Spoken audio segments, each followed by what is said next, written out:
Hello,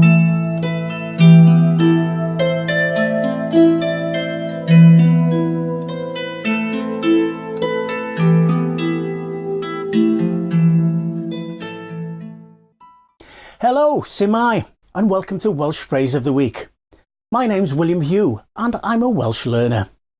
Now, this week's phrase will come in very handy if you ever find yourself caught short in a Welsh-speaking area, because it will allow you to ask where the toilet is. And the phrase goes like this. Lle mae'r toiled, os gwelwch yn dda? Lle mae'r toiled, os gwelwch yn dda? Which means, where is the toilet, please? Now, I'll say it slower so you can get the pronunciation. Lle mae'r toiled, os gwelwch yn dda? Lle mae'r toilet, os gwelwch yn dda? Where's the toilet, please? Hope it's useful to you. Well, that's all for this week. Don't forget to like and share, and I'll see you here next week. Hwyl fawr i chi.